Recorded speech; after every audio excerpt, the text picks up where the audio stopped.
अंधेरी रात थी। गांव के बाहर एक पुराना हवेली खड़ा था, जिसे लोग भूतिया हवेली के नाम से जानते थे। रात के 12 बज चुके थे और हवेली के आसपास कोई भी नहीं था। अचानक हवेली के अंदर से एक हल्की रोशनी दिखी। राहुल और उसकी दोस्त सिम्मी, जो एक रहस्यमय रोमांच की तलाश में थे, हवेली के पास पहुंचे।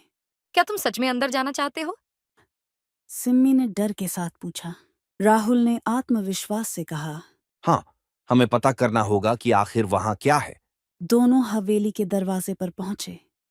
दरवाजा क्रीक करते हुए खुला और वे अंधेरे में घुस गए। हवेली के अंदर अजीब सी खामोशी थी। हर कदम पर पुरानी लकड़ी की तख्तियां छटकती थीं। एक कमरे में पहुंचते ही एक अचानक ठंडी हवा चली।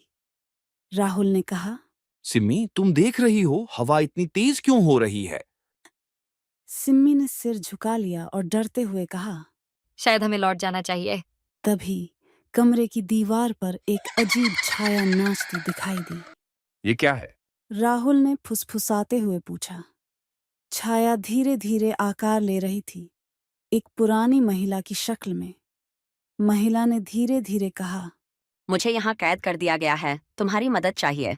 सिम्मी के होंठ कांप रहे थे। क्या हमें सच में उसकी मदद करनी चाहिए? राहुल ने हिम्मत दिखाते हुए कहा। हम उसकी मदद करेंगे, लेकिन ध्यान रखना, ये कोई साधारण मामला नहीं हो सकता।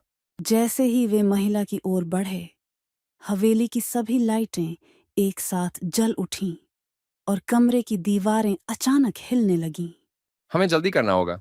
महिला ने एक पुराना चाबी का गुच्छा दिखाया और कहा, इससे हवेली के तहखाने का दरवाजा खुल जाएगा। वहां मेरे रहस्यों का जवाब छिपा है। राहुल और सिम्मी ने चाबी ली और तहखाने का दरवाजा खोला। अंधेरे में एक चमकती तिजोरी थी। उन्होंने तिजोरी खोली और उसके अंदर एक पुराना दस्तावेज मिला।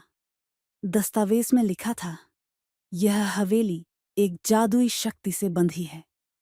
तभी अचानक महिला का स्वर गायब हो गया और हवेली की रोशनी बुझ गई। राहुल और सिम्मी अंधेरे में खड़े थे, अब एक नए रहस्य की ओर बढ़ रहे थे।